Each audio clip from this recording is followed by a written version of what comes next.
आरोपीला पोलिसांनी शोधावं, पण पोस्ट टाकणाऱ्यांना सुद्धा ठोकायला आम्ही कमी पडणार नाही. कारण आम्ही आता खूप सहन केलंय. कुठं पाकिस्तानातून आलेली माणसं नाही होत. ज्या गावच्या बाबळी त्याच गावच्या बोरी आहेत. त्यामुळं या लोकांनी थोडंसं, आम्ही काही बोलत नाही, आम्ही संघटित नाही, आम्ही एकत्रित येत नाही म्हणून तुम्ही आमचा गैरफायदा घेणार असाल तर आम्ही तुम्हाला जशास तसं उत्तर या माजलगावच्या भूमीत देऊ. बिटे नावाचे 2 मेंढपाळ बांधव यांच्यावरती जो जीवघेणा हल्ला झाला होता, या हल्ल्यातील आरोपींना त्वरित अटक झाली पाहिजे. आणि त्यांची खरं तर या हल्लेखोरांची हिस्ट्री ही गुन्हेगाराची आहे. त्यांच्यावरती मनुष्यवधाचा गुन्हा दाखल करण्यात आलेला आहे, पण अजून त्यांना अटक झालेली नाही. आणि माजलगावची परिस्थिती पाहता पाठीमागं आमचा अनुभव असा आहे की पवन करवर यांच्यावरती हल्ला झाल्यानंतर 3 ते 4 महिने आरोपींचा शोधच लागत नव्हता पोलीस स्टेशनला. आणि मग परत ते सापडले, पण सापडल्यानंतर 4 दिवसात त्यांची सुटका पण झाली. त्यामुळं आम्हाला थोडंसं या माजलगाव परिसरामध्ये आमच्या ज्या या मेंढपाळ बांधवांवरती हल्ला झाला आहे, ते हल्लेखोर आणि त्या हल्लेखोरांच्या अगोदर मर्डरचा गुन्हा आहे त्यांच्यावरती. खरं तर शेतकरी बांधव आणि मेंढपाळ बांधव यांचं एक वेगळं नातं आहे. आत्ता या सुगीसराईच्या कामामध्ये मेंढपाळ बांधवांना शेतकरी बांधव बोलवून घेतात, पण असे समाजकंटक जे पाराच्या कट्ट्यावर बसतात आणि जे सोशल मीडिया किंवा जी काही समाज विघातक मंडळी आहेत माजलगावमधली, आता मोठी लोक आहेत, त्यामध्ये मी नाव नाही घेणार, पण या सगळ्या लोकांच्या यांचीच फूस आहे यांना. कारण परत हा हल्ला झाल्यानंतर आम्ही हल्लेखोरांना अटक व्हावी म्हणून पोलीस स्टेशनला आलो आहे, तर ह्याच पिलावळी परत या हल्लेखोरांचं समर्थन करतायत. म्हणून आम्ही आज पोलीस स्टेशनला आज अल्टिमेटम दिलं आहे. पोलीस स्टेशननं सुद्धा आम्हाला 4 दिवसात आम्ही आरोपींना अटक करू असं सांगितलं आहे. जर 4 दिवसामध्ये या आरोपींना अटक नाही झाली तर आम्ही माजलगावला लाखोंचा मोर्चा काढू. नाही, पोलीस प्रशासनाचं मेंढपाळांकडं जसं सामाजिक दुजाभावाच्या भावनेतनं मेंढपाळावरती हल्ले होत आहेत. ज्यांच्याकडे मोबाईल आहेत तेवढेच हल्ले उघडकीस येत आहेत. जे आमचे वयस्कर मंडळी आहेत, जुनी मंडळी आहेत, त्यांच्याकडे मोबाईल नाहीत, ते तर अन्याय सहन करून पुढच्या गावाला जातात. बकऱ्या चोरून ने, मेंढ्या चोरून ने, शेळ्या मेंढ्यावर पण हमला करणाऱ्या मंडळी आहेत, अवलादी आहेत. यांना अक्षरशः तुम्हाला सांगतो, हे जे काही मेंढपाळ बांधव आहेत अन्यायाला सामोरं जात आहेत. वारंवार 2-4 दिवसाला एक प्रकरण आहे. आणि पोलीस डिपार्टमेंटनं खरं तर अशा मेंढपाळावर हल्ले करणाऱ्या व्यक्तींना तडीपार केलं पाहिजे. त्यांना मकोकासारखा गुन्हा त्यांच्यावरती दाखल केला पाहिजे. त्यांना अटक झाली पाहिजे. मला वाटतं महाराष्ट्राच्या गृहमंत्र्यांनी यामध्ये लक्ष घातलं पाहिजे. मुख्यमंत्री महोदयांनी मेंढपाळावरचे हल्ले थांबवायचे असतील तर कायद्यात बदल करावे लागतील. आम्ही म्हणत नाही, मेंढपाळ बांधवांच्या बाबतीतच तुम्ही कायदा करा. जो कोणी मेंढपाळावरती हल्ला करेल त्याला एक वेगळा ॲट्रॉसिटी सदृश्य असा कायदा करा की जेणेकरून दुसरा कुठला समाजकंटक, गावगुंडी माणूस असा मेंढपाळावरती हल्ला करणार नाही.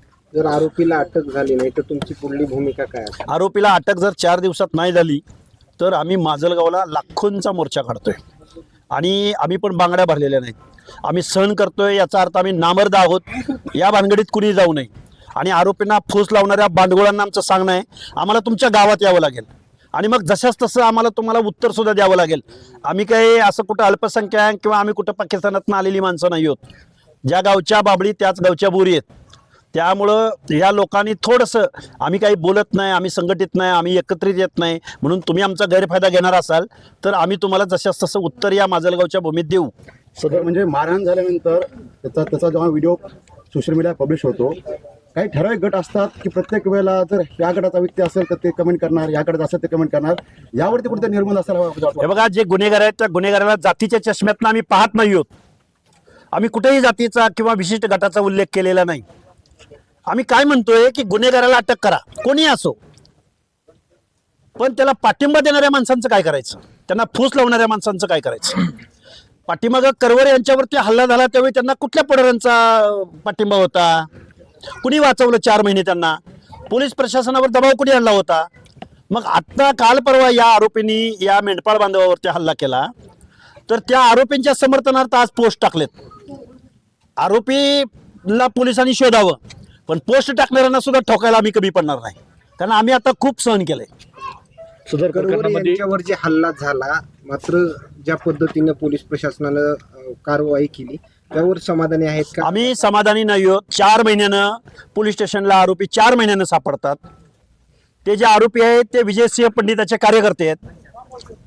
त्या विजयसिंह पंडिताच्या त्या कार्यकर्त्यांना अशी एक पोस्ट टाकली होती की मला तुम्ही काम देऊ नका, पण हाकेला ठोकायची मला एक संधी द्या. हे हे हे पंडित आणि सोळंकी हे या अवलादी आहेत. या मताच्या टायमाला आमच्या पोत्यावर बसणार, मताच्या टायमाला आमच्या खांद्यावरनं हात फिरवणार, आमची बहुसंख्या हजारोनं मतं घेणार, पिढ्यानपिढ्या घेणार आणि आमच्याच मेंढपाळावरती तुम्ही हल्ले करणार. वा रे, तुम्ही लोकप्रतिनिधी का? आणि तुम्ही परत त्या आरोपींचं आज समर्थन करणाऱ्या पोस्ट आहेत. हे कोण आहेत कार्यकर्ते? आम्हाला दुर्दैवानं अशी सामाजिक त्याला वळण द्यायचं नाहीये.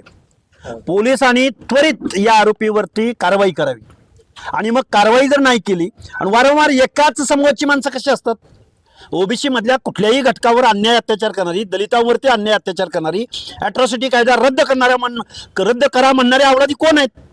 आमच्या ओबीसी मधल्या एखाद्या नेत्यानं, एखाद्या कार्यकर्त्यानं कधी अॅट्रॉसिटी कायदा रद्द झाला पाहिजे म्हणून आंदोलन केलं का? मोर्चा काढला का? अॅट्रॉसिटी कायदा रद्द करा म्हणणारे अवलादी कोण आहेत? याच अवलादींनी आता आमच्या या बिटे बांधवांवरती हल्ला केलाय. 2-3 दिवसापूर्वी अहिल्यानगर परिसरामध्ये जातीचं नाव घेऊन व्हिडिओ करतो का म्हणून गोपीचंद पडळकरांना सुद्धा आईमाईवरनं शिवे दिलेले आहेत. ही काय मानसिकता आहे नक्की?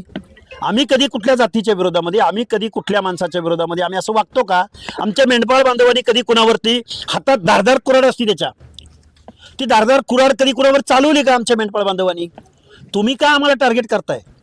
आणि मुळात म्हणजे सगळी मंडळी अशी नाहीत. शेतकरी आणि मेंढपाळ बांधवाचं वर्षानुवर्षाचं नातं आहे.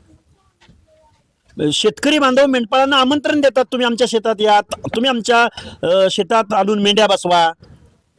मग ही जी एकी आहे गावगाड्यातली, ही एकी नक्की कुणाला सामाजिक स्वास्थ्य बिघडवायचं आहे, 2 समाजात तेढ निर्माण करायची आहे? कोण करतंय हे नक्की? हे सगळं माहिती आहे इथल्या लोकांना.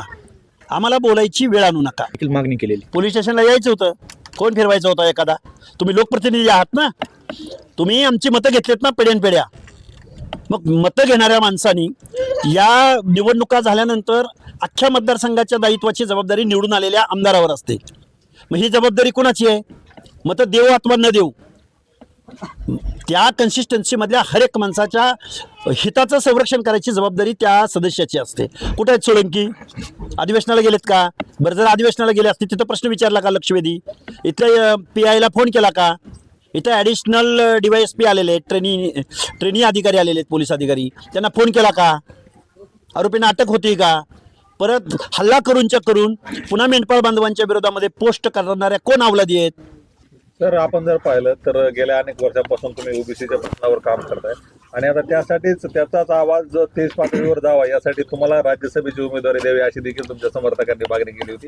कसं पाहता? हे बघा, समर्थक मागणी करतात, समर्थकांचं त्यांच्या भावना असू शकतात, पण आम्ही आता रस्त्यावरची लढाई लढताना सुद्धा आम्ही कुठेही कमी नाही आहोत.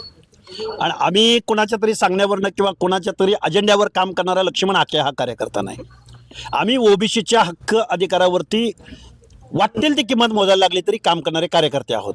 त्यामुळे लक्ष्मण हाकेसारखा माणूस कुठल्या पक्षाला कसा पेलेल की जो बजेटमध्ये, महाराष्ट्राच्या बजेटमध्ये, आत्ताच्या कालच्या बजेटमध्ये 0.5% बजेट ओबीसीच्या सामाजिक न्याय हक्काच्या योजनांसाठी 0.5% बजेट तरतूद करणाऱ्या शासनाला लक्ष्मण हाके कसा पेलेल की जो उद्या ओबीसीच्या बाजूनं बोलेल, शिष्यवृत्तीच्या बाजूनं बोलेल, आरक्षणाच्या बाजूनं ठाम आणि कणखर भूमिका घेणारा लक्ष्मण हाके कसा चालेल? आम्हाला कार्यकर्त्यांची मागणी स्वाभाविक आहे, त्यांच्या भावनाशी मी सहमत आहे, पण लक्ष्मण हाके कुठेही असला, रस्त्यावर जरी असला तरी ओबीसींची बाजू मांडायला कुठेही कमी पडणार नाही. त्यानंतर तुमच्याच कार्यकर्त्यांनी मुख्यमंत्र्यांना देखील ट्रोल करण्यात आलं, भाजप नेत्यांना देखील सोशल मीडियावर ट्रोल करण्यात आलं. हे बघा, कार्यकर्ते आहेत, निवडून कुणी महायुतीच्या माणसांनी, मला वाटतं महाविकास आघाडी वगैरे सगळे एकच आहेत वरती. शरद पवारांसाठी सगळे पक्ष एकत्र असतात. या सगळ्यांनी मिळून काय 5-7 सदस्य निवडून दिले. अरे निवडून गेले ते, आणि ट्रोल मात्र लक्ष्मण हाके झाले. अरे निवडून देणाऱ्याची चर्चा करा, त्याचे 19-20 मुद्दे काढा. लक्ष्मण हाकेने कुठं त्या प्रोसेसमध्ये नव्हते, लक्ष्मण हाके कुठल्या पक्षाचा सदस्य नाही, लक्ष्मण हाकेचं कुठं नाव नव्हतं, तरी मला का ट्रोल केलं हे मला काय कळलेलं नाही. म्हणजे लक्ष्मण हाकेच का डोळ्यासमोर येत होता सगळ्यांच्या, विरोधकांच्या आणि समर्थकांच्याही, मला माहिती नाही. पण मी ओबीसीच्या हक्क अधिकाराचा प्रश्न रस्त्यावर जरी असलो, मातीत जरी गेलो, तरी मी ओबीसीचे प्रश्न कुठलीही तडजोड न करता लढणारा कार्यकर्ता आहे. त्यामुळं त्या पक्षाच्या अजेंड्यावर काम करणाऱ्या लोकांना पदं मिळतील ना, मला का द्यायची त्यांनी पदं? आम्ही लढणारी माणसं आहोत. आम्ही भिडणारी माणसं आहोत, आम्ही खरं बोलणारी माणसं आहोत आणि ओबीसीच्या बाजूनं खरं बोलताना अनेक आमदारांना, खासदारांना, मंत्र्यांना, मुख्यमंत्र्यांना, उपमुख्यमंत्र्यांना हे सहन होणार नाहीये. त्यामुळे कशाला आपण हे करायचं. परळीचं एक प्रकरण धनंजय मुंडेंना नुसतंच बदनाम केलं जात नाही, तर धनंजय मुंडेंना टार्गेट करून त्यांचं नेतृत्व संपवण्यात आलेलं आहे बीडमध्ये. आता धनंजय मुंडेंचं, ज्ञानेश्वरी मुंडे आणि अनेक प्रकरणं आहेत बीड जिल्ह्यामधली. मला सांगा, सुनेत्राताई पवारांना उपमुख्यमंत्री व्हावं म्हणून त्यांच्या पक्षाचे लोक काम करत होते. तटकरे, पटेल, भुजबळ, मुंडे ठरवून या लोकांना ट्रोल केलं. तिथं काय विषय होता? म्हणजे ओबीसीच्या माणसांनी भूमिकाच घ्यायची नाही. तटकरे, मुंडे, भुजबळ, पटेल कोणासाठी काम करत होते? स्वर्गीय अजितदादा पवार यांच्या पत्नी सुनेत्राताईंसाठी. ह्यांची जात काढली गेली, ह्यांची ओबीसी आणि मग हे आणि मग ह्या लोकांना बाजूला काढा. कोण ट्रोल करतंय? ह्यांच्या नसानसामध्ये जात भिनलेली आहे. ही सगळी प्यादी आहेत. ह्याच्या मागं खूप मोठं षडयंत्र आहे आणि ओबीसीच्या नेतृत्वाला डॅमेज करणं, संपवणं, त्यांना टार्गेट करणं हा अजेंडा दुर्दैवानं गेल्या 2, 3, 4, 5 वर्षामध्ये महाराष्ट्रामध्ये पर्क्युलेट झालेला आहे आणि सामाजिक स्वास्थ्य बिघडलेलं आहे. कोण करतंय पण नेमकं? माहिती आहे सगळ्यांना. अहो, सोशल मीडियाची टीम कुणाकडे आहे, कोण कुणाकडे पेड वर्कर काम करतात, सगळ्यांना माहिती आहे. अंजली दमानी यांनी जे आरोप केले होते, मात्र ते आरोप कोर्टाने फेटाळले गेलेत. मात्र आता परत धनंजय मुंडे यांना मंत्रिपदावर घ्यावं ही मागणी तुमची असणार आहे सर? नाही बघा, ते आम्ही वेळ आल्यानंतर ज्या त्या भूमिका आम्ही घेत राहू, पण आम्ही मागतकरी लोक नाही आहोत. आम्ही लढणारे भिडणारी माणसं आहोत. मुंडे साहेबांनी थोडासा सब्र करावा. आम्ही खूप दीर्घ पल्ल्याच्या लढाई लढण्याचं आम्ही काम करतोय. त्यामुळं ठीक आहे, न्यायप्रविष्ट बाबी या न्यायालयात ठरतील. जे काय आरोप झालेत, ॲलिगेशन झालेत, थोडा वेळ लागेल पण उत्तरं मिळतील. पण आम्ही आमची लढाई लढत आहोत. आम्ही ग्रास रूटला म्हणजे ग्राउंड लेवलला काम करणारे कार्यकर्ते आहोत. त्यामुळं आम्ही या ओबीसींच्या प्रश्नावरती या महाराष्ट्रामध्ये जन आंदोलन उभं करू. मी गेल्या 2 वर्षापासून आतडत तुटोस्तवर महाराष्ट्राला ओरडून सांगतोय, तुमचं आरक्षण संपलंय, तुमचं आरक्षण संपलंय, तुमचं आरक्षण संपलंय. आज MPSC देणाऱ्या मुलांना माहिती आहे की तुमचं आरक्षण कसं संपलंय. ते UPSCची यादी बघितली तर जरांगे पाटलाच्या पिलावळीनं पोस्ट टाकलेले आहेत सगळीकडं की आम्ही ओबीसीमधून किती जागा काढल्या. अरे ओबीसीने तुम्ही झोपा काढा. अरे तुम्हाला सांगतो ओरडून. अरे मी काय अनपढ माणूस वाटलो का तुम्हाला? मी आयोगावर काम केलंय.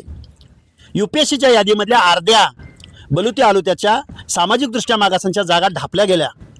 कोल्हापूरचा महापौर असेल, पिंपरी चिंचवडचा महापौर असेल, अ आणि ब वर्गातले नगरसेवक असतील, वेगवेगळ्या शहरामधले नगरसेवक असतील, संपलं ना ओबीसीचं आरक्षण. हे ओरडून सांगतोय. आणि कुठलाही पुढारी, कुठलाही आमदार, कुठलाही खासदार, कुठलाही मंत्री ओबीसीची बाजू घेणार नाही. आम्हालाच लढावं लागणार आहे, याचं भान आम्हाला आहे. त्यामुळं आज आम्ही विरोधकांवर टीका करतोय.